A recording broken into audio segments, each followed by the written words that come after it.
Subscribe कीजिए YouTube channel, साथ साथ इस घंटी को भी दबाइए। नर से तीतो पशुआ की जय गद्दा बैल बनाई, ये 56 भोग कहाँ मन बोरे की तो कुरड़ी चुगने जाई। फिर ये बेलगा तने खान और फिर क्या होगा कि प्रेत सलाब बढ़ा देंगे मेरे किसे तेरा बाप प्रेत बन रहा भूत है और नौकर उसके पिंड भरवा दे दुनिया छूट जाएगी। नौकर फिर प्रेत सलाब जा विराजे पेतरों पिंड भराई और फिर बहुत श्राद्ध खान में आए काग बहे कलमाई। फिर आगे बढ़ाओगे एक श्राद्ध काट दे तेरे पिताजिया का और फिर ऊपर बगा देंगे एक टूक वो दर देंगे रोटी, देख काग आ गया ना खान खातिर तेरे पिताजी आ गए। नौके वो बाबू काग बन का आ गया थारा और मुक्ति की बाट देखो तो नौके बहुत श्राद्ध खान को आए फिर काग बहे कलमाही और फिर भी नौके ठीक से साधना आया। बंदी छोड़ महाराज कहते हैं गरीबदास जी जय सतगुरु की संगत करते तेरे सकल कर्म कट जाए। ये सब झंझट तो पांडा छूट जा, ना श्राद्ध काटने की जरूरत ना कि धोख लाने की जरूरत, एक नाम जपने की आवश्यकता है और अपना ये पाठ करवा लो साल भर में एक, जिसमें 5 यज्ञ हो जाती हैं। फिर निश्चिंत देखा थारा भूतक प्रेतक पितर सत्तर कौन से आगे दुखी करे से। तो हमने जो है ना साधना कति छोड़ रखी है और रोजाना की हम बताते हैं कि नित्य नियम से उसकी आरती। हमारे बच्चे एक लड़का है वो आपको दिखाओ कहां है वो सतपाल का लड़का, वो यहीं घूम रहा था छोटा, उसके 2 साल पहले से आरती याद है सारी, जो हम पौन घंटे की शाम में होती है कंप्लीट आरती याद है। और ये और भी बच्चे छोटे छोटे हैं जितने सबका रोजाना आरती करते हैं, इनका परिवार बैठ के एक जोत जगा करके एक धूप जगा करके प्रतिदिन हवन करते हैं ये और नाम नारा जाप करते हैं परमात्मा का। तो इस प्रकार महाराज कहें कि जय सतगुरु की संगत करते तेरे सकल कर्म कट जाई। और भाई अमरपुरी पर आसन होते जहां धूप ना छाई, अमरपुरी उस सतलोक में तेरा स्थान बन जाता।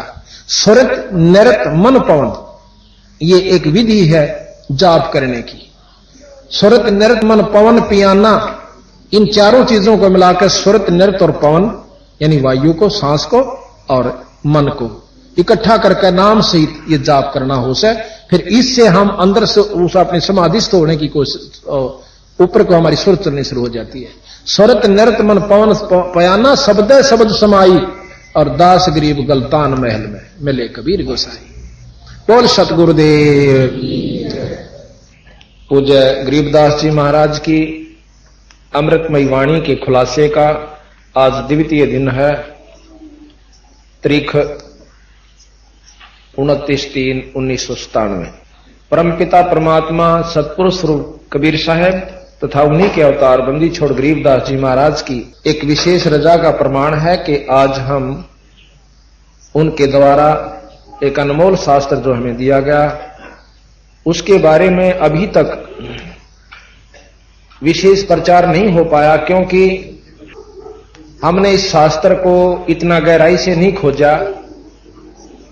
इसको विद्वानों ने तो एक आम समझ लिया कि ये तो जो है कोई खास शास्त्र नहीं, क्योंकि आम भाषा इसमें लोकल भाषा जैसे कहो इसमें प्रयोग की गई है और 1-2 अक्षर को पढ़ा होगा छोड़ दिया होगा कि ये तो एक अनाड़ी से मूर्ख से व्यक्तियों की भाषा है, जो कि विद्वानों की भाषा तो संस्कृत होती है।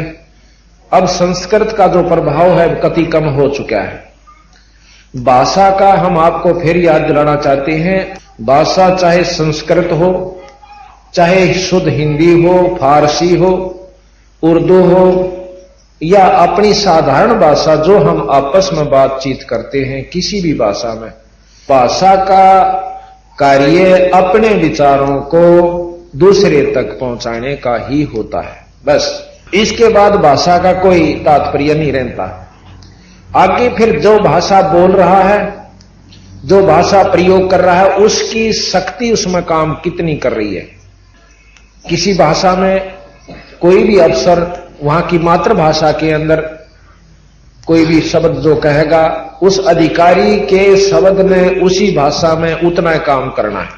चाहे हम संस्कृत में बोलें और चाहे हिंदी में, उसी भाषा को, उन्हीं वाक्यों को एक व्यक्ति बोलता उसकी कोई असर नहीं करता और उसी वाक्य को उसी भाषा में अधिकारी जैसे कोई भी अफसर हुआ और चाहे राजा हुआ, उन वाक्यों को बोलेगा तो जितनी उसमें शक्ति है वही भाषा आगे जाकर उतना काम कर देती है। तो इस प्रकार महाराज गरीबदास जी की वाणी को, इतने महान ग्रंथ को, जो कि सृष्टि में अपने हिसाब का 1 नंबर का ग्रंथ है, प्रथम ग्रंथ है, नहीं समझ पाए।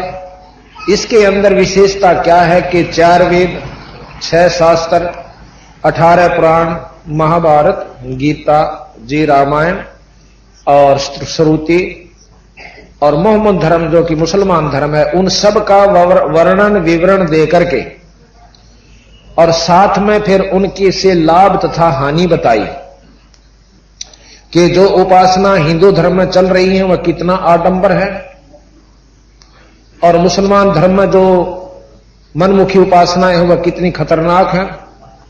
ये सब बता करके फिर अपना रास्ता बताया कि हम साधारण से तरीके तक परमात्मा प्राप्ति, पूर्ण परमात्मा की प्राप्ति हम कर सकते हैं।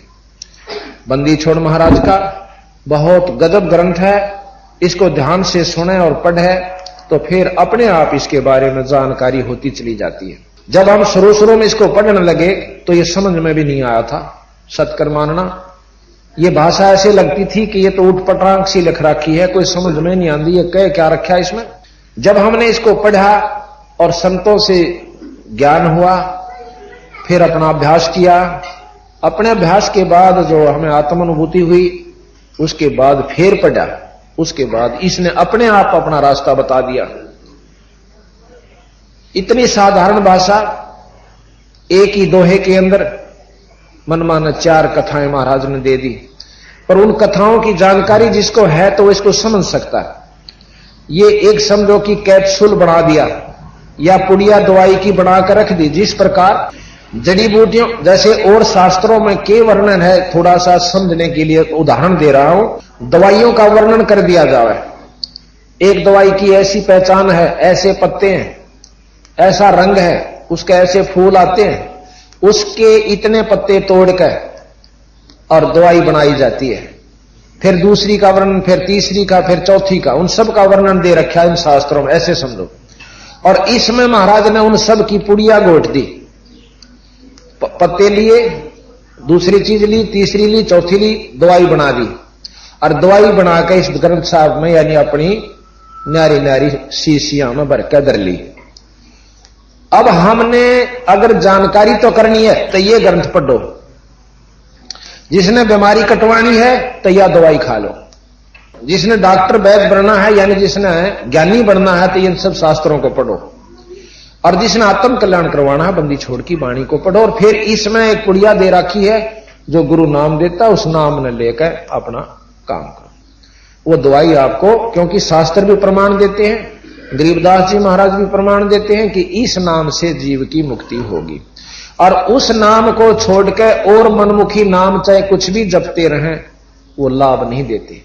और यही कारण है कि हमने नाम लिए हुए भगत दूसरे पंथों से मिले। अब नाम तो हम उन पंथों का नहीं लेना चाहते, सब पंथों के आए हुए हैं। और उनसे पूछा कितने वर्ष से आप नाम ले रखा है कि 20 साल वर्ष से, कोई 15 वर्ष से, कोई 8 वर्ष से, कोई 7 वर्ष से, कोई 3 वर्ष से। कोई उपलब्धि हुई? कुछ नहीं हुई। साधना नहीं की होगी आपने, कहने लगे हमने साधना में कसर नहीं छोड़ी।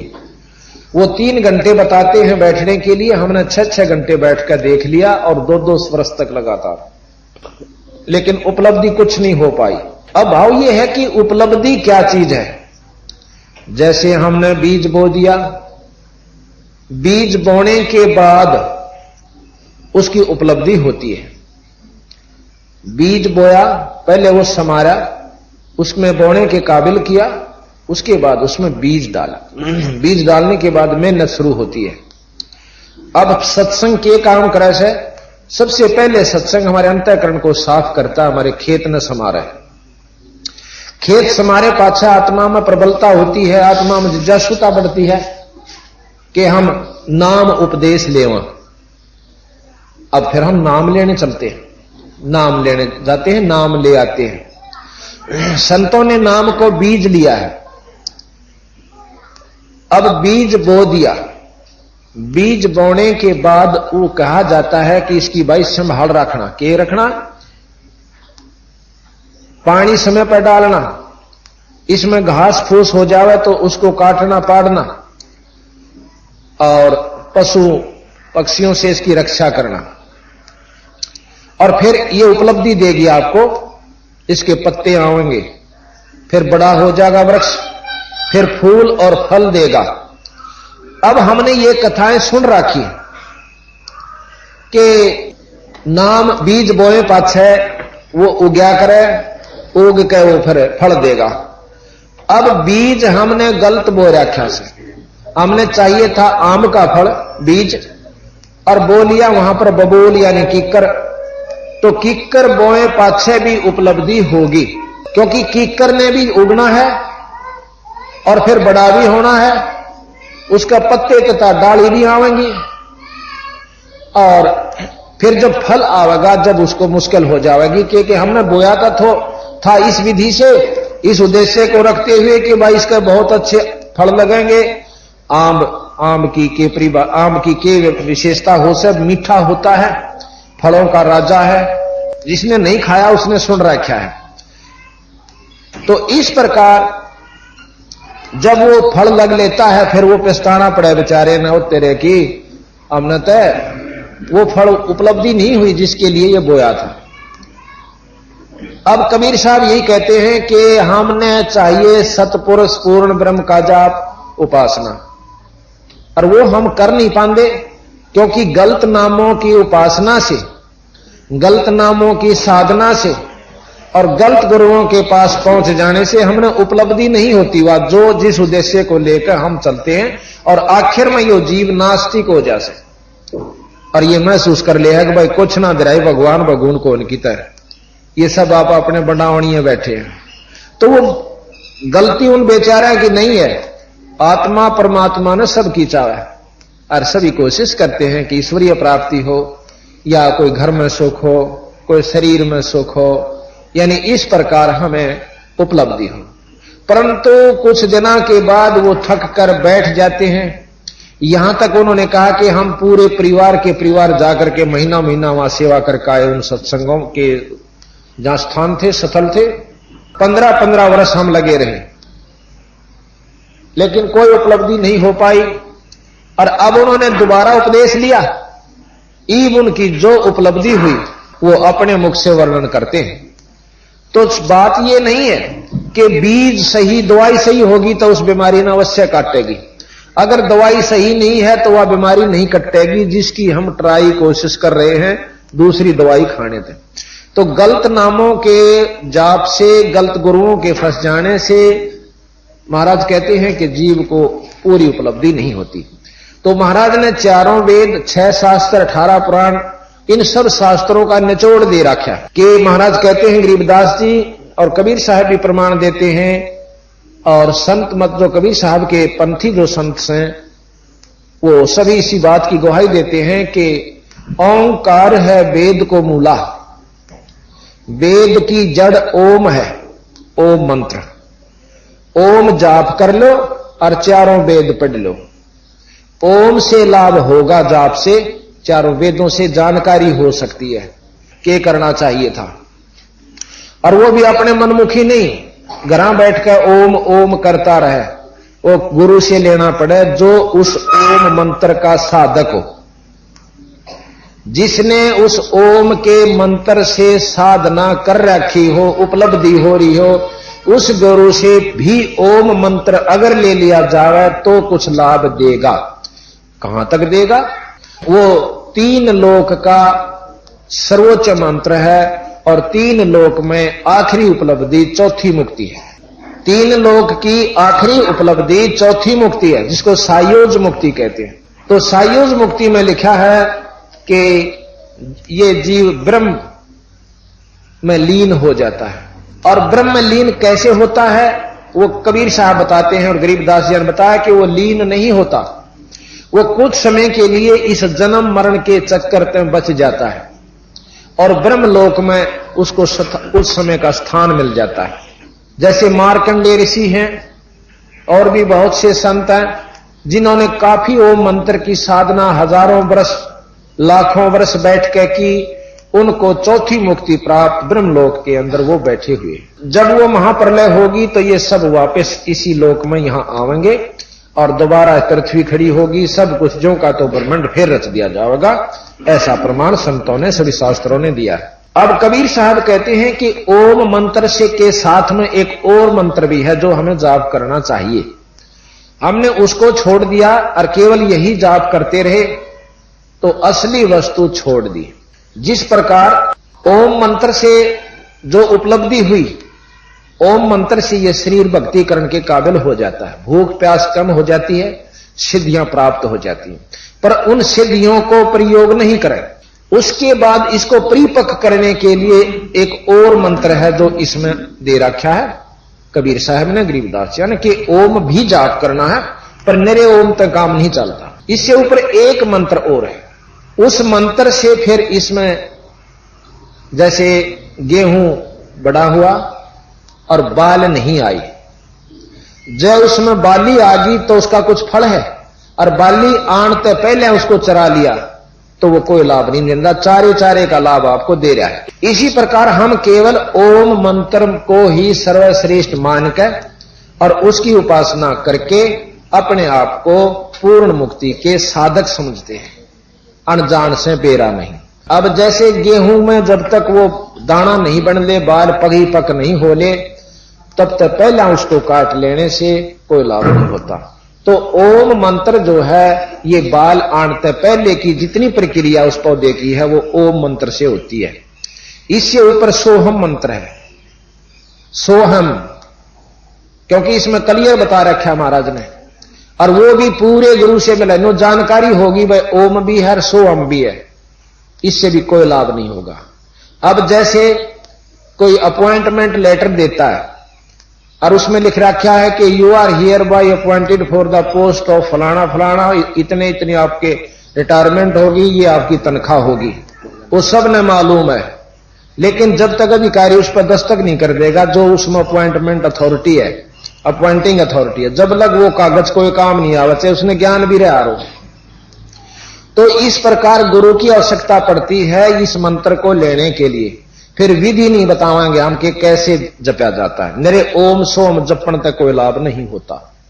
और एक विधि बताई जाती है, जैसे बंदूक भी हो और गोली भी हो और चलान का बेरा ना हो, ले हांडे जा ना बंदूक, भाई पशु घेरने का काम तो बेसिक ले ले उस बंदूक की लठ ने, जिसने नहीं दे रहा है, क्या गुड़ फोड़ देगा पहाड़ी, क्या प्याज फोड़ देगा, और काम बंदूक नहीं दे सकती। इसी प्रकार अनजान व्यक्तियों ने महाराज के मंत्र जरूर ढूंढ लिए कि इस ग्रंथ साहब में लिख रहा कि क्यों घरा घरा रखा है, तो घर महाराज का ग्रंथ साहब बहुत से व्यक्तियों के पास। अरे कल आया था भगत जी ने बोला मैंने सारा याद से ग्रंथ साहब, मतलब परीक्षार्थ आया था, और बोला इसमें ये मंत्र है और वो मंत्र है, इनसे क्या लाभ होगा, करके देख लिया हमने 20-20 साल, कुछ नहीं होता। अगर जब विधि सही नहीं मिली, बंदूक ले जा गोली ले फिर जा, उसका काम नहीं करती वो। इसी प्रकार जब इसको गुरु मिलेगा तो वो बता देगा कि इस मंत्र ने नो जपना भाई, और फिर वो काम करे, वैसे बात नहीं बनती।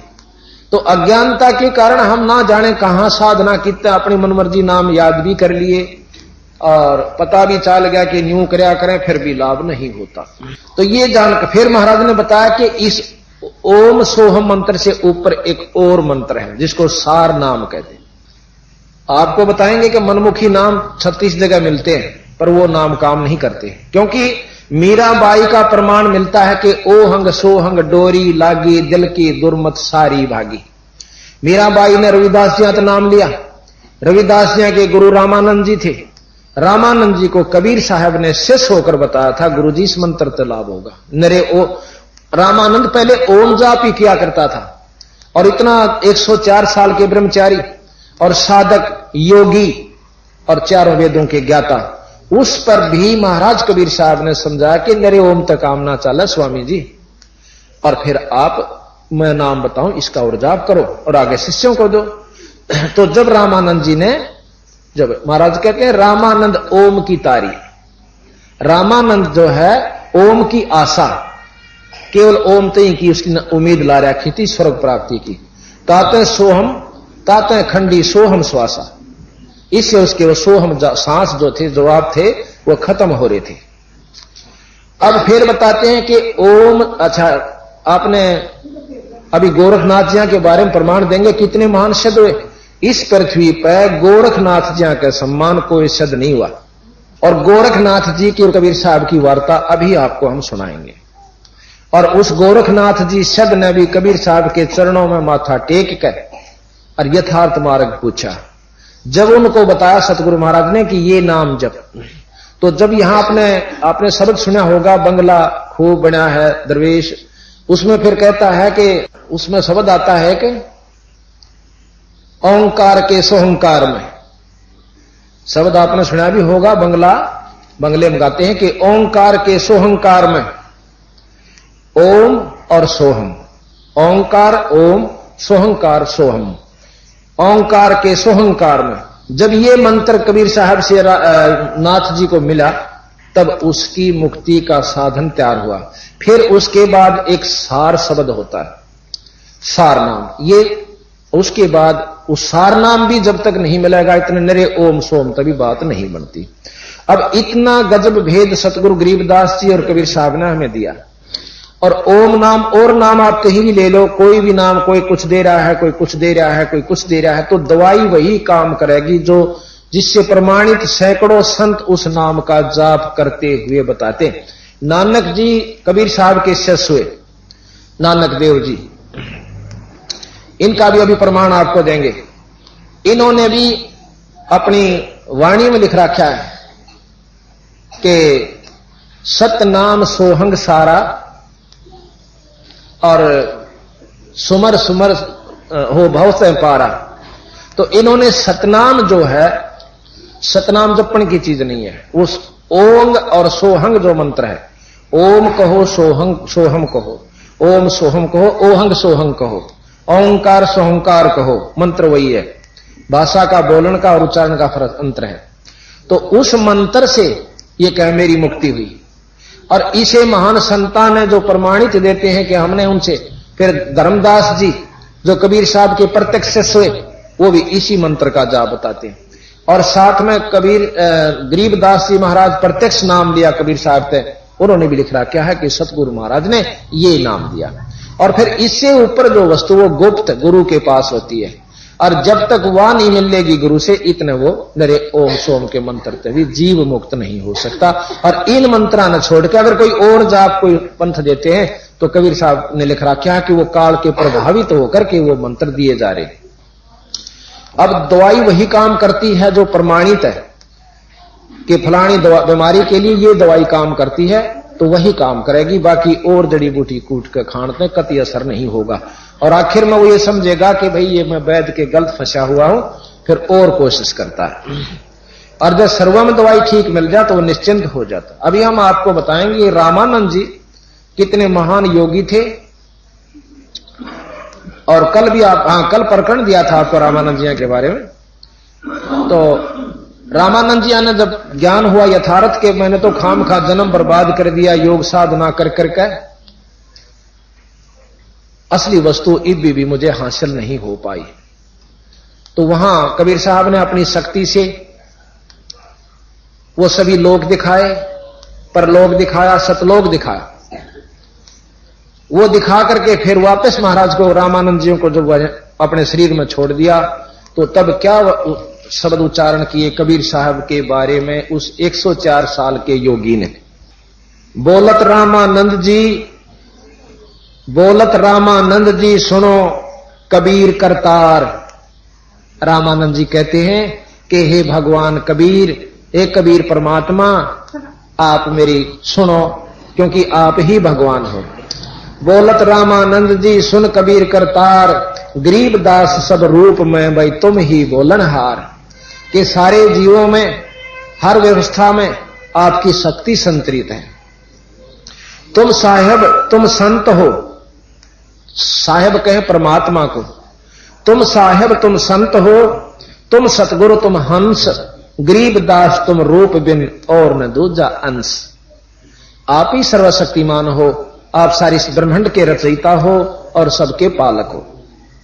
और फिर साथ में वही रामानंद जी की बात कैसे कि मैं भक्ता मुक्ता हुआ, मैं आपका भक्त, मैं आपका सेवक। इतने महान ऋषि और वो 5 साल के कबीर साहब का गन्यू कहे, मैं भगता मुक्ता हुआ किया कर्म कुंद नाश, और गरीब दास अवगत मिले, भाई मेटी मन की बांस। अविगत मिले, जिसकी कोई गत नहीं जानता उसको अवगत कहते हैं, जिसकी कोई महिमा लीला को नहीं जान सकता उसको अवगत कहते हैं। फिर साथ में क्या बताया कि दोहू ठोर है एक तू, दोहू ठोर सतलोक में भी और यहां मनुष्य रूप में भी आप ही आए हो। दोहू ठोर है एक तू, भया एक से दो, यानी परमात्मा से शरीर धार का आप यहां आ गए। दोहू ठोर है एक तू, हुआ एक से दो, गरीब दास हम कारणे उतरे हो मग जो। मग कहे रास्ते को और जोए वहां से चलकर आप आए हो हमारे लिए। मैं नगदी बाणी कहूं और जिनसी राखी झांप, गरीब दास इस महल में नाब नासी का माप। एक विधि बता रहे हैं कि इस शरीर के अंदर ऐसे सुमरण कीजिए, नाकी पर झांकी लगी और झांकी बीच द्वार, गरीबदास उस महल चढ़ के उतरो पर ले पार। ये प्रमाण सतगुरु गरीबदास जी महाराज दे रहे। अब हम आपको गोरखनाथ जियों के बारे में जानकारी देंगे कि महाराज की कबीर साहब की और गोरखनाथ जियों की कैसे गोष्ठी हुई। पहले मैं आपको वैसे उदाहरण समझाऊंगा मोटा मोटा, फिर इसमें महाराज की कबीर साहब की वाणी के द्वारा आपको समझाएंगे, और गरीबदास जियों की वाणी भी प्रमाण देती है। एक समय गोरखनाथ जी काशी में आए। अब सिद्ध पुरुष जब चाहे प्रकट हो सकते हैं। कई भाइयों को ये वहम हो जाता है कि गोरखनाथ जी कब हुए, कबीर साहब जी कब हुए। एक समय की बात है, एक संत के पास हमारे भूरीवाड़े महाराज हुए हैं छुडानी में, मेले पर गोपीचंद भर्तरी आए। आते किस रूप में ना बेरा किस रूप में आ जा, मंगते के रूप में आ जा, कि कोई भी रूप ना आ जाए, पर वो जान सकते जिसको ज्ञान है कि ये कौन है। वो बैठ के उनकी कुटिया में, वो और किसी नहीं बढ़ दिया करते, वह आए जब उन्होंने मना नहीं किया कि आने दो इनको, और बूढ़े बूढ़े लत्ते पाटे से और दाढ़ी सी बड़ी हुई। जब वो जा लिए, जब शिष्यों ने पूछा महाराज ये कौन थे, अब ये गोपीचंद भर्तरी थे। भाई ये महाराज हम तो दर्शन कराओ, करो थे दर्शन, और के दर्शन क्यों कर कराया, देखे नहीं तुमने, हम तुम तो मिला हो मिलने उड़ा पाछे न बैठे हैं मंदिर का पछले कान। वो गए बाजे, वहां जाकर देखे हैं कि दो संत रूप में बैठे हैं, लाल कपड़े पहरे आराम से। वो नहीं थे जो उन्होंने उस रूप में देखे थे, वो घूम घाम का आगे न बोले महाराज जी वहां तो संत को नहीं, वो गोपीचंद भर्तरी था को ना वह थे। अक वो देखे नहीं तुमने, वो बैठे थे दो लाल कपड़े में। अक वो तो जी वह ना थे, अक वह थे, वह इतनी देर में संत करा के खेल कर ले। इस प्रकार और भी कई प्रमाण मिलते हैं। तो गोरखनाथ जी कबीर साहब से आकर मिले, रामानंद जियों से मिले। कबीर साहब तो बहुत छोटे थे और कहने लगे मेरे साथ आप ज्ञान चर्चा कीजिए, आप इन लोगों को बेवकूफ बना रहे हो, आपके पास साधना नहीं है, आप सतमार्ग नहीं दर्शन कर रहे, आप इतना बड़ा पंथ चला बैठे और आपके पास वस्तु नहीं है। मैं बताऊंगा, और ऐसे नहीं बताऊंगा, सारे साधु समाज और भक्तों के सामने तेरी बेइज्जती करूंगा, और जौन सा हार जाएगा वो चेला बन जाएगा। अब रामानंद जी के पास सिद्धि शादी तो थी ना बेचारे, तो विशेष मतलब भाई इतना जरूर दे रहा था कि वो गोरखनाथ पूर्ण सिद्ध है, और लोग सिद्धि ने ज्यादा पसंद करे हैं, भक्ति ने थोड़ा। अब कोई हम कितना ज्ञान कथ देर, कोई यहां बैठकर इसका छत का सर ला देर उल्टा आ जाता, सब देश उसकी गेल हो लेगा कि उस संत। और संत ने कहे वो तो पशु समान है, पक्षी नहीं उड़ जाते, उनको सिद्धि दे रखी भगवान ने, पग पर ला रखे हैं उनके करणी अनुसार, तो उड़ जाते हैं। और उन करनी के लिए उसको सिद्धि दे दी, आकाश से उड़ जाई। एक सिद्धि जल पैर ना लाई, एक सिद्धि ऐसी हो जो पानी का पानी नहीं लागे, गार नहीं लागे, रेता नहीं लगे। तो हमने सोचा इसके साथ साधु तो हो ही नहीं सकता, तो बस छोड़ के वो सिद्धियां से काम नहीं चलता, आत्म कल्याण नहीं होता। तो यही कारण हुआ रामानंद जी हाथों भर ली, क्योंकि भी इतने बड़े समाज में चैलेंज तो उठना ही पड़े, पर घबरा रहे बहुत ज्यादा। कबीर साहब ने बोले जी की बात है ऋषि जी, गुरुवर आज चिंता में कैसे है? अब चिंता केस है कबीर भाई, बात न्यूस है कि गोरखनाथ जी आए हुए हैं, और उन्हें डंका बजवा रखा सारी काशी में कि भी मेरे साथ गोष्ठी करो और जो आर जाए। और भाई आपने बेरा है गोरखनाथ की ऐसी शक्ति तो सिद्धि देख सह कोनी ने वो भक्ति मारी श्रेष्ठ से, पर कौन सुने भक्ति ने। कबीर साहब ने बोले अब चिंता मत करो गुरुजी, आप चलो। अब निश्चित समय पर चले गए। वहां पर गोष्ठी तैयार हुई, बहुत संगत बैठ गई। आके एक बहुत बड़ा सिद्ध महात्मा रहा से और रामानंद जी को चैलेंज कर रखा है। गोरखनाथ नहीं बताया उन्होंने, बाद में बताया सतगुरु महाराज ने। तो गोरखनाथ जी ने अपना त्रिशूल गाड़ लिया साथ में और बैठ गए। ऊपर रामानंद जी बैठ गए, नीचे कबीर साहब बैठ गए। जैसे ऊपर स्टेज बनी हो गुरु के चरणा में, छोटे से 5 साल के 7 साल के कबीर साहब बैठ जाते हैं, 7, 8, 10 साल के। तो गोरखनाथ जी ने प्रश्न किया कि भाई रामानंद जी आप मेरे से बात करो। तो कबीर साहब खड़े हो गए, छोटे से बच्चे नो बोले स्वामी जी प्रथम मेरे साथ बात करो और पाछे मेरे गुरुजियां तो बात करिए। अब इस बात ने सुनकर गोरखनाथ जी पहले तो हंसे, नो बोला अरे काल का बालक, हर सवाल जवाब मेरे साथ, और वो भी गोरखनाथ सिद्ध से। नो बोला जी कोई बात ना, बात करने में कोई डर नहीं होती। तो कहने लगे भाई न्यों नहीं बात बनती, ऐसे कर तो मेरे साथ आ। वो त्रिशूल गाड़ रखा था। गोरखनाथ जी अपनी सिद्धि शक्ति से उड़ के और उस त्रिशूल के ऊपर जम जाते, इतने ऊंची पर डट जाते, ऐसे बैठे आराम से। और सारी संगत नो अथड़ी पीटर जय बोला जो कर खागड़ बिड़ानी है होया करें। ये संगत ने ज्ञान तो होता नहीं, बेचारी ने भोले भाले जीव होते। कबीर साहब कहने लगे नाथ जी ये तो बालका के खेल हो से, ये तो जादूगरी से दिखा दे खिलौने। ओडे गोली मुंह में दिया कर, ओड पत्थर काट दे, वो सिद्ध हो गया क्या, मुक्ति हो जाएगी उसकी। एक टोकरी ही माथ देगा, कबूतर बना दे, ये सिद्धि से काम नहीं चलता। आत्म कल्याण का मार्ग कुछ और हो से, अगर वो बेरा हो तो ज्ञान तो संगत ने दो, फिर हम जाएंगे। तो गोरखनाथ जी ने बोला तुम्हारे पास कुछ नहीं है। क्यों? गोरखनाथ की समर्थन में से हजारों आदमी जिसने सिद्धि देखी नो कहा देखा महाराज जी तो यूस है। कबीर साहब ने सोची लाता के भूत बाता तो नहीं मानना करते। उसी समय अपनी गोज में कुकड़ी होया करे ना, काचे सूत की छोरी बहु बुढ़िया काट्या करती पहला, ईब तक हर नहीं रहे वो चरखे। वो काचे सूत की कुकड़ी इतनी मोटी हो जाए, वो मन माना 200 से 150 फुट का तार होया करे लंबा कच्चा सूत का, उसका एक सिरा पकड़कर वह कुकड़ी ने बगा दी। वह रील हो सफेद धागे की, वह उधड़ती उधड़ती बहुत बड़ी लंबी होगी। अरण्यों का नो धागा लंबा खड़ा कर दिया। कबीर साहब वहां से उठे और उसके ऊपरी सिरा पर जा बैठे। नो बोले नाथ जी अब यहां आइए। ठीक है भाई, बराबर में होया करे गोष्ठी तो यहां बैठ कर कीजिए। ये कोई बड़ी बात नहीं थी, गोरखनाथ भी जा सके थे ऊपर, क्योंकि वो तो बहुत बड़े सिद्ध हुए। सिद्धि क्या चीज है? कोई साधना कर लेने से उसकी उपलब्धि जो हो सिद्धि कवा। अब इंजीनियरों ने मैकेनिकों ने इस घड़ी की सिद्धि कर रखी है कि चाबी भर दे और या चलने जाएगी, जितनी चाबी इसमें भर रखी है इतनी चलेगी, सिद्धि है। पर चुंबक ला दे यहां पर, ये जो की तो जाम हो जाएगी। इसी प्रकार कबीर साहब एक चुंबक थे। गोरखनाथ जी की सिद्धि कति खत्म होगी और नीचे बैठ गए।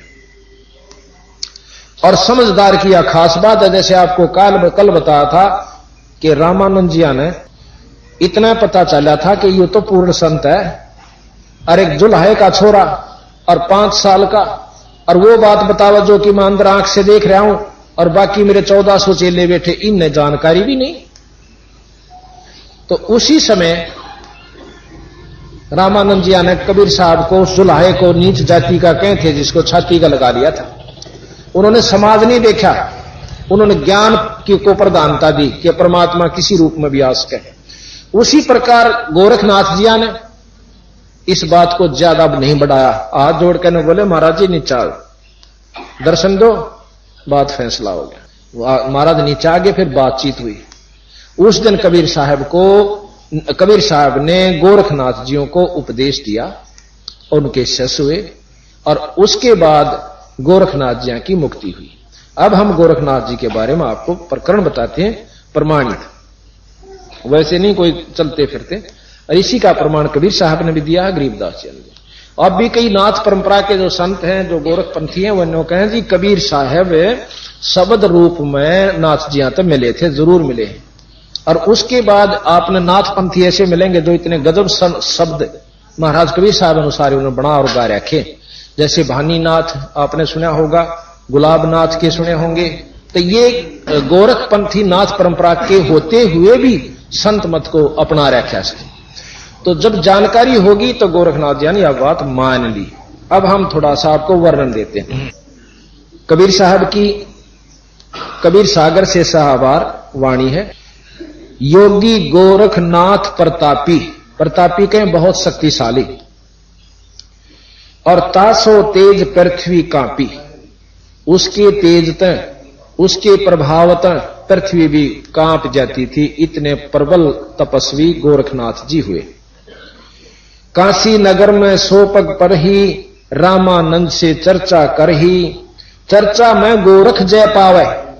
सब ने बेरा था कि भी गोरखनाथ साहब ने तो जीतना है, जीतना है। चर्चा में गोरख जय पावे, कंठी तोड़े तिलक छुड़वावे। अब वैष्णु साधुओं की कंठी होती है गले माला, और तिलक लाते हैं 3, कहते हैं उन सब तिलकों को धोकर कंठी तोड़वा देगा रामानंद जी को हरा करके। सत कबीर शिष्य जो भय हो, यह वृंतांत सो सुन ले। रामानंद के शिष्य कबीर साहब हुए थे, उन्होंने इस चर्चा को सुन लिया। गोरखनाथ के डर के मारे और बैरागी नहीं भेख समारे। वैरागियों का, वैष्णव का अलग से एक भेष होता है, कंठी पहनना, तिलक लगाना और कई फरुआ लेना, कई तरह की उनके साधना होती है। उन्होंने कोई से नहीं उस दिन ये साधन किए कि पहचान ना लेके वैष्णव साधु हैं और हमारे साथ हमारी बेइज्जती ना हो जाए। तब कबीर आज्ञा अनुसारा, वैष्णव सकल रूप संवारा। कबीर साहब ने बोले निश्चिंत होकर अपना उसी रूप में आओ, चलो क्यों चिंता करते हो। सो सुध गोरखनाथ जो पावे, काशी नगर शीघ्र चल आवे। रामानंद को खबर पठाई और चर्चा करो मेरे संग आई। रामानंद की पहली पौड़ी, सत कबीर बैठे तीस ठौड़ी। रामानंद जी तो ऊपरली पैड़ी पे, कबीर साहब निचली पैड़ी पे, यानी गुरु शिष्य के भाव से चरणों में बैठे। कहे कबीर सुन गोरखनाथा, चर्चा करो प्रथम मेरे साथा। कबीर साहब गोरखनाथ जी तो बोले कि नाथ जी प्रथम मेरे से बात करो, प्रथम चर्चा करो संग मेरे। पीछे मेरे गुरु को टेरे, बालक रूप कबीर निहारी। तब गोरख ये वचन उचारी। छोटे से बच्चे के रूप में और बंदी छोड़ कबीर साहब को देख के तो कबीर और राम और गोरखनाथ जी नो बोले, रे काल का बालक और चर्चा मेरे साथ। तो के बोले कि तू कब तक बैरागी हुआ, कब तक वैष्णु हो गया। तो बंदी छोड़ कबीर साहब ने कहे, जब तक तेरा ब्रह्मा था ना विष्णु था, और ना शंकर जी थे, और ना तेरी धरती थी, ना आसमान था, ना 21 ब्रह्मांड थे, मैं जब का सू भाई। अब इसका विवरण आपको विधि से देवांगे, ध्यान से सुनिए। कब के बहे बैरागी कबीर जी, कब के बहे बैरागी। अब कबीर साहब उत्तर देते हैं, ये प्रश्न गोरखनाथ जी करते हैं। कबीर साहब उत्तर देते, नाथ जी जब से भय बैरागी, मेरी आद अंत सुध लागी। दूधों कार आद का मेला, नहीं गुरु ना ही था चेला। जब का तो हम योग उपासा, और तब का फिरो अकेला। जब धूंधोकार था, यहां कुछ भी नहीं था, उस समय के हम योगी भी हैं और सारी साधना सिद्धियां हमारे पास थी, और यहीं से ये ज्योत निरंजन हमारे से तप करके लेकर आया। इसने 21 ब्रह्मांड का राज हमारे ले रखा है, जिसमें 3 देवता प्रधान बना रखे हैं, ब्रह्मा विष्णु महेश।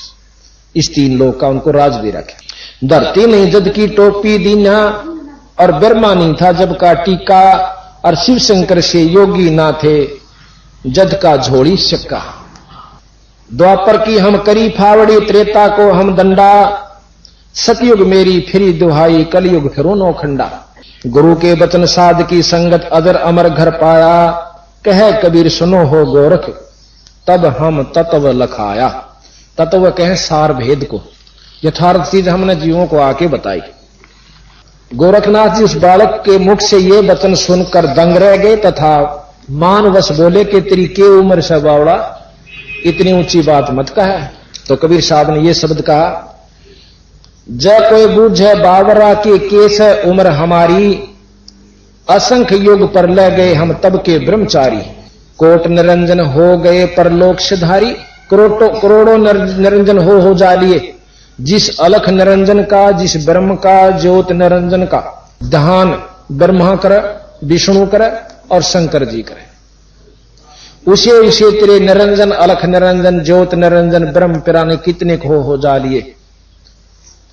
कोट निरंजन हो गए परलोक सिधारी, हम तो सदा महबूब हैं सो हम ब्रह्मचारी।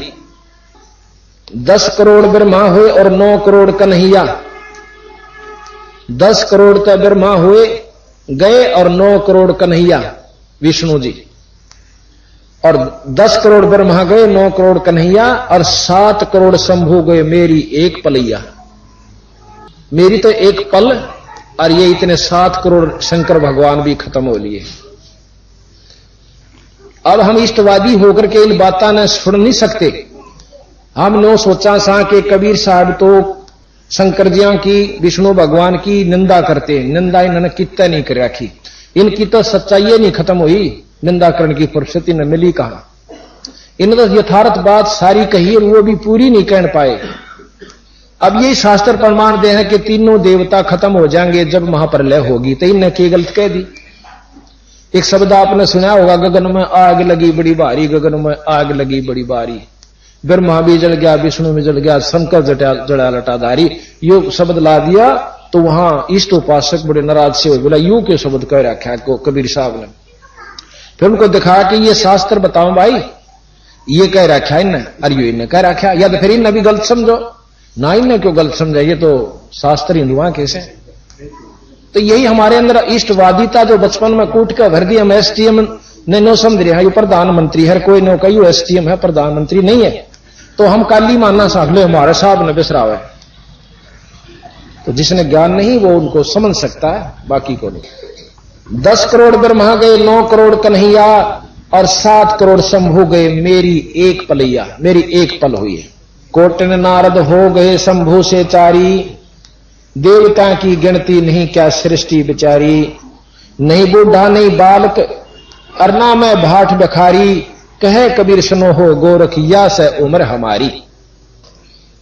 अब इस प्रकार आप हिसाब लाइयो। अब रामानंद जी को नीचा दिखाने के लिए फिर गोरखनाथ जी ने एक और प्रश्न किया कि पूछा कि किसका लड़का है तुम। अब कबीर साहब साची बता, मैं जुलाहे का छोरा भाई। अर्जुन कहेंगे छोरा जुलाहे का, नीच जाति वाले का को नाम दे रखा रामानंद जी ने, और ये नीची नाड़ करके यहां से उठ जाएगा। तो तेरी क्या जात है, अलख निरंजन से ऊपर आप कैसे होगे। निरंजन ही जग का करता है, गोरखनाथ जी कहते हैं निरंजन ही जग का करता है, इससे ऊपर कोई नहीं। आप तो ऐसे कह रहे हो जैसे खुद परमात्मा हो। तो यहां कबीर साहब अपना शब्द बताते हैं, अवधू अवगत से चल आए मेरा मर्म भेद ना पाए। अवगत, जिस गत को कोई नहीं जानता, हम सतलोक से आए और इस महिमा को कोई नहीं जानता मेरी को। अवगत से चल आए मेरा भेद मर्म ना पाए, ना मेरा जन्म ना गर्भ बसेरा हम बालक हो दिखलाए। ना मेरा जन्म ना गर्भ बसेरा बालक हो दिखलाए, और भाई काशी नगर जंगल बिच डेरा तहां जुलाहे पाए। अब मेरी जात देख लो, मैं केश हूं, सतलोक से आया था अपनी शक्ति से, और एक तालाब में आकर मैंने अपना स्वरूप धारण किया छोटे से बच्चे का, और वहां पर मुझे एक जुलाहे ने उठा लिया। काशी नगर जल बिच डेरा तहां जुलाहे पाए। मात पिता मेरे कुछ ना ही, ना मेरे घर दासी, ना मेरा मां, ना मेरा पिता, और ना मेरी कोई पत्नी। और जुल्हे का सुत आन कहाया जगत करे मेरी हंसी। मैं एक जुल्हे का पुत्र आके कवाया और दुनिया मेरी हंसी करती है, पर मैं जो हूं वो ज्यों का त्यों हूं। मात पिता मेरे कुछ ना ही, ना मेरे घर दासी, और जुल्हे के सुत आन कहाया जगत करे मेरी हंसी। धड़ नहीं मेरे गगन कुछ नाही, सूझे अगम अपारा, सत स्वरूपी नाम साहेब का सो है नाम हमारा। जो परमात्मा का सर्वश्रेष्ठ नाम है वो नाम मेरा है। अभी आपको हम प्रमाण देंगे, वेदों के अंदर कबीर नाम की कितनी महिमा गा रखी है, और वेद इस सृष्टि के सर्वश्रेष्ठ ज्ञान है। वेदों को सब मानते हैं कि वेद जैसा ज्ञान नहीं। अब उसी वेद के अंदर आपको हम कबीर नाम की महिमा का वर्णन सुनाएंगे, दिखाएंगे, और टीवी पर भी इसका जो कहता हूं आपको प्रमाण देंगे, ताकि कोई भ्रम में ना रहे। इन आने वाले समय के जो बच्चे और हमारी संतति होगी, ये यथार्थ ज्ञान को पकड़ के अवश्य न महसूस करेगी कि यथार्थ ज्ञान यथार्थ ही होता है। कहते हैं सत स्वरूपी नाम साहेब का सो है नाम हमारा। जो सत नाम, सच्चा नाम, सार नाम, यानी जो असली वस्तु है, वो जो नाम है सतगुरु का, वही मेरा नाम है, वही मेरा स्वरूप है। यानी मैं सतपुरुष पूर्ण ब्रह्म का अवतार और उसी का रूप हूं। तो यहां कहते हैं अदर दीप गगन गुफा में तानिष्ठ वस्तु हमारा, ज्योत स्वरूपी अलख निरंजन वो धरता ध्यान हमारा। अब कहें जिस ज्योत स्वरूपी निरंजन को तुम परमात्मा मानते हो, वो भी मेरा ध्यान धरे से मेरे से शक्ति संतरित करता है, मेरा जाप करता है। अधर दीप गगन गुफा में, अधर कहें ऊपर, द्वीप कहें लोक को, उस ऊपरले लोक में, सतलोक में, सतधाम में मेरा असली वस्तु है, मेरा असली स्वरूप शब्द रूप है। अधर दीप गगन गुफा में तहां निज वस्तु हमारा, और ज्योत स्वरूपी अलख निरंजन यो जपता नाम हमारा। यो थरा ज्योत स्वरूपी अलख निरंजन, जिसको वेद ब्रह्म कहते हैं, निराकार कहते हैं, ये आकार में अपने रूप में, अपने लोक में, जो निरंजन लोक के अंदर ये आकार में है, और वो भी हमारा नाम जप करके अपनी शक्ति प्राप्त कर रहा है। और निरंजन से शक्ति प्राप्त कर रहे हैं ये ब्रह्मा विष्णु महेश जाप करते हैं। आपने शंकर भगवान का चित्र देखा होगा, उसमें वो समाधि नजर में अवस्था में आपको देखते हैं, तो वो किसका नाम जप है? कबीर साहब महाराज गरीबदास जी भी कहते हैं शिव के ऊपर और है जाका धर ले ध्यान। इस शिव जी तो ऊपर और एक शक्ति है, उसका ध्यान तुम धरो, तुम भी इनके बराबर की शक्ति प्राप्त कर सकते हो। पर हमने इन बेरा हो क्या है, हम तो माता मसणिया तना सूरज देवता ही और पितर भूत ये ना जीन जनते हमारे कनागते ना पूरे उनते ऊपर चाला कैसे। तो ऐसे सत्संग में आओ तो हमें ज्ञान हो और उस वस्तु को हम प्राप्त करके आगे चालन की तैयारी करें। हाड चाम लहू ना मेरे हूं सतनाम उपासी, ना मेरा हाड ना चाम ना मांस, मेरा शरीर तेज पुंज का, कबीर साहब कहते हैं। और सत नाम की उपासना करता हूं, उसी नाम की जो कि अभी आपको बताया, और उस नाम के जपने से हमारे अंदर वो ज्यों की तो शक्ति बनी रहती है। और तारण तरण अभय पद दाता कहे कबीर अविनाशी, तारण तरण यानी यहां से में मुक्त करने वाले बंदी छोड़ कबीर साहब, वो हमारे को अपना ज्ञान देते हैं। अब हम आपको थोड़ा सा, अब कबीर साहब ने 6 नाम लेकर के गोरखनाथ का अर्थ हुआ। अब नानक जी के बारे में आपको ज्ञान बताएंगे कि नानक साहब भी कबीर साहब के शिष्य हुए। आप ऐसी ऐसी बात सुनोगे कि एक बार तो ऐसी मन स्वीकार नहीं करता उस बातों को कि ये बात कद हो सका है।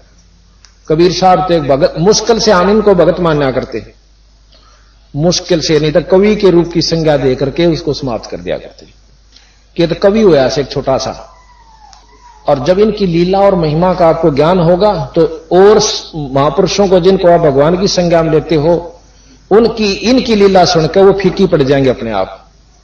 आप सुनता ध्यान से सुनिए, 7 दिन में आपको वो चीज मिलेंगी जो आज तक नहीं सुनी होंगी। काशी नगर जंगल बिच डेरा तहां जुलाहे पाए, मात पिता मेरे कुछ नाही, ना मेरे अगर दासी, जुल्हा के सुत आण कहाए, भाई जगत करे मेरी हांसी।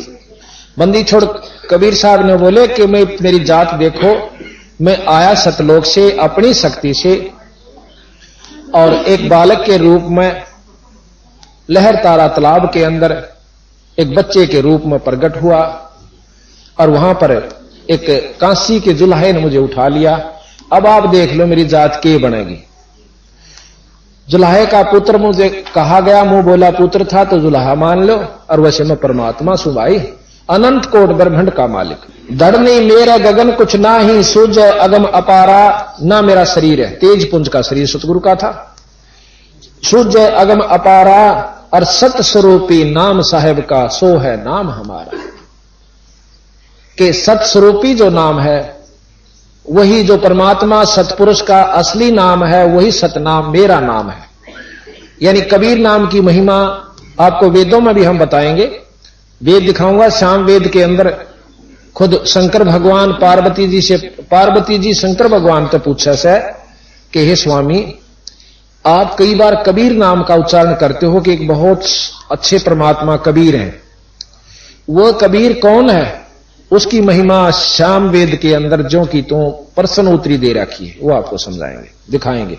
तो यहां कहते हैं कि सत स्वरूपी नाम साहेब का सो है नाम हमारा।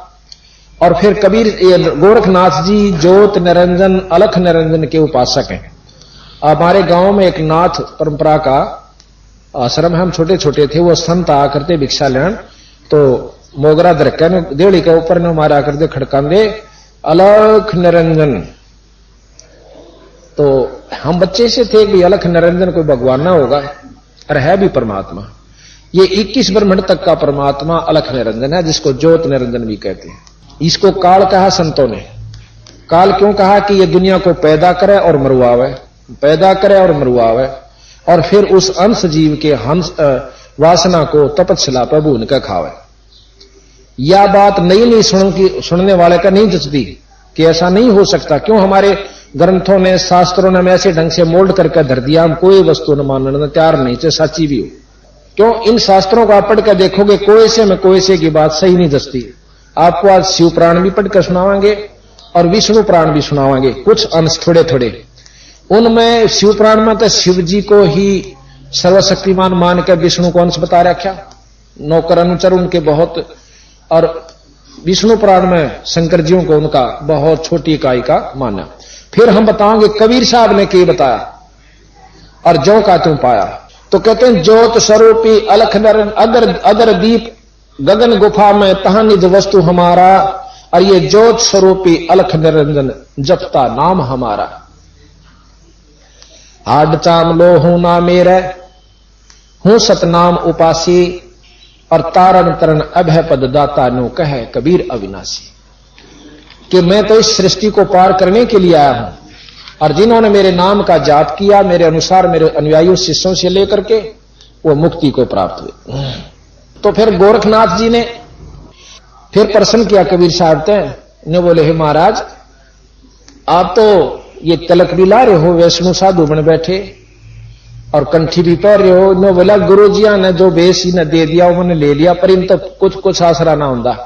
कंठी पैर ला चाहे तिलक ला ले, इस तक कोई लाभ नहीं होगा। चाहे लाल लतड़े भी पैर ला, ढाडी भी रखा ले, जटा भी बढ़ा ले। वस्तु नाम से कमाई होती है, और नाम की कमाई नहीं बनी तब भाई कोई फायदा नहीं। पर असलियत में सुन ले, मैं केस हूं। क्या बताया? अवधु हम तो परपट्टन के वासी, परपट्टन कहे परलोक, परलोक मीन सतपुरुष, पर ब्रह्म का पूर्ण ब्रह्म का लोक, अपना धाम। जैसे विदेश कहे ना, विदेश तो सारे ही हैं। मैं विदेश से आया हूं। विदेश कौन से विदेश से आए हो? यहां परपट्टन समझो, विदेश परलोक। तो परपट्टन बंदी छोड़कर अपने धाम की तरफ इशारा है, पूर्ण ब्रह्म के लोक, सतधाम सतलोक की तरफ। अब सतधाम का आपको वेदों में दिखावांगे। सतधाम लिखा है सतपुरुष पूर्ण ब्रह्म का, परमात्मा का जो जिससे सारी सृष्टि चेतन है, उसका परब्रह्म सतधाम लिख रखा है वेदों में। और दूसरे जो उपासक हुए हैं संत, वो नो कहें परमात्मा का कोई आकार कोई लोक नहीं है, और वेद को सबसे अच्छा ज्ञान वही मानते हैं, और फिर वेद को भी फेल कर देते हैं कि परमात्मा का कोई लोक नहीं कोई धाम नहीं। तो ये ज्ञान उलझाने से उलझ गया, सुलझानिया नहीं मिला। बंदी छोड़ कबीर साहब ने, गरीबदास जी ने सुलझाया इस ज्ञान को, किसी को बुरा नहीं बताया। उनकी साधनाओं को इतना जरूर कहा कि गुआर बो कर आम की बाट मत देखो, गुआर बो कर गेहूं की इंतजार मत करो। गेहूं बो रहे गुआर बो रहे सो, आप गलत बो रहे सो, और कहो सुनो यो गेहूं से, तो उसने न्यू बता दे ये गेहूं नहीं से, तो उसने जान का फायदा हो सकता है। इन्होंने यही बताया कि आप जिसको परमात्मा पूर्ण परमात्मा मान रहे सो, डीसी ने मुख्य प्रधानमंत्री या मुख्यमंत्री मानते हो, तो यू नहीं से, पर आम व्यक्ति से ज्यादा सुविधा उसको है। उनकी तकरीबन मिलती जुलती प्रक्रिया हर चीज उसमें होती है। अफसर में डीसी की और मुख्यमंत्री की तकरीबन मिलती है। गनमैन भी होता है, पुलिस भी होती है, कार भी हो से, झंडी भी हो से। और हम उसके लक्षणों को मान करके उसी को मुख्यमंत्री मान लें तो समझदार समझा देगा ये मुख्यमंत्री ना भाई डीसी साहब से, डीसी जिले तई के मालिक से और मुख्यमंत्री के नीचे 15-16 जिले आम से, ये बड़ा साहब से। और वो ना मानता ना झंडी देखिए इसके भी झंडी उसके भी, तो फर्क से झंडिया में भी अंतर हो। फिर मुख्यमंत्री प्रधानमंत्री की कति मिल जा से घना ख्यास करनिया बेसन पर कर ले कि प्रधानमंत्री से मुख्यमंत्री वाय झंडी चक्कर वाली आगे पाछे गनमैन और 20-20 गाड़ी, तो उनको भेद करनिया बतावेगा जिसने जानकारी। इसी प्रकार हम मंत्रों शास्त्रों को ज्ञान जरूर जानकारी हुई पर सही उन्होंने बताया कबीर साहब ना के कि ये यहां तक के भगवान से परमात्मा से, ये ऊपर के परमात्मा से, इनसे ऊपर कुछ और शक्ति है। अबदू हम तो पर पट्टन के बासी तीर्थ जाना देवल पूजे ना वृंदावन काशी। हम ना तो तीर्थों पर जाते और ना देवल पूजते, मंदिर नहीं पूजते, और ना वृंदावन काशी। तिलक तिलक जरूर ला रहा सू क्योंकि गुरु जी ने ला दी, बाकी मैं कितना नहीं जानता, ना इन अच्छी उपासना को मैं करता हूं। रहनी रह सो रोगी कहिए और करनी करे सो कामी, और रहनी करनी से हम न्यारे ना सेवक ना स्वामी। रोजा नेम नमाज ना जाना, ना रोजा करते ना नेम ना नमाज, और ना कोई तस्बीह माला गीता गायत्री ना पढ़ते, ना आसन मृगशाला। ना हम जंगम शेख सेवड़े, ना कोई तपा सन्यासी, उनमनी है अनहद में राते हम परम सुन के बासी। सुन वो स्थान है जिसमें बीच के अंदर कोई वस्तु नहीं है, ना कोई लोक है, बहुत सुन अंधेरा है। ये हर एक अंड के बीच में, एक अंड के अंदर हम सामग्री बताओगे, गरीबदास जी ने बता रखी है कि एक अंड के अंदर केक के समान से, उस अंड के बीच में बहुत बड़ा सुन स्थान है। योगियों की समाधि अंड से बाहर नहीं जाती। एक आध की कोशिश करी जैसे मार्कंडे जैसे ऋषि ने, वो सुन पार नहीं कर सकी। ऊपर घूम का आगे के ऊपर कुछ नहीं है, जो कुछ है अंड के अंदर ही है। कबीर साहब कहते हैं इसे असंख अंड है, और उन संख अंडा तो पर हमारा लोक सतलोक है, जहां ब्रह्मा जा सकता, ना विष्णु जा सकता, ना शंकर जी की समाधि। सबसे बड़े समाधि लाने वाले इस पृथ्वी सृष्टि के अंदर शंकर भगवान है। तो 97 बार शंकर भगवान ने अंड को पार करने की कोशिश करी, 97 बार वापस आ गया, वहां नहीं पहुंच पाया। और बाकी 3 घंटे बैठ कर को मुक्ति चांदा हो तब भूल में मत रहियो। बंदी छोड़ की शरण में आकर एक नाम है जिसके सहारे, अब जैसे हम कुएं में पड़े हैं जेरे में मृतलोक के में, और जैसे कुएं में बाल्टी पड़ जाए उसकी हिम्मत नहीं कि वो आप लेकर जाए, या कोई और पशु पड़ जाए, पक्षी पड़ जाए, ऊपर तो डोरी डाली जाती है, उसको सहारा लेकर उसको पकड़ कर हम ऊपर जा सकते हैं। तो इस प्रकार सतगुरु महाराज ने अपनी महिमा बताई, अपना व्यवस्था बताई। अब गरीबदास जी महाराज कहते चारों युग के योग को भाई खाए जावा था काल, और सतगुरु नाम सुनाइया जब टूटा जंजाल। कबीर साहब ने नाम दिया जब उसका झंझट मिटा गोरखनाथ जी का, कि गोरखनाथ जी चारों युग में योगी रहे आप, अब कुछ दिनों के बाद जब ये समाप्त हो जाएगी आपकी सिद्धि, आप दोबारा इस जन्म मरण के चक्कर में आओगे। अब भी गोरखनाथ जी की जो करनी कर रखी है उसके मन में विश्वास इतना जरूर हो गया कि सत नाम सत रास्ता कबीर साहब का है, लेकिन पूर्ण विश्वास नहीं हो पाया। इसकी वजह से उसको एक गेड़ा फेर देगा कबीर साहब। कहते हैं गोरखनाथ जी जब सतयुग शुरू होगा उसमें 1 लाख वर्ष तक दिल्ली का राज करेंगे और ब्रह्मचारी रहेंगे। 1 लाख वर्ष वही गोरखनाथ जी आकर दिल्ली का राज करेगा। अब ये बताओ जब गोरखनाथ जी की मुक्ति नहीं हो पाई तो आम व्यक्ति की नहीं हो सकती। तो हमने पूर्ण विश्वास के साथ कबीर साहब का नाम जपना होगा और यहां की सब वासनाएं खत्म करनी होगी। किस प्रकार? जैसे गरीबदास जी महाराज कहते हैं, इंद्र का राज काग का बेस्टा,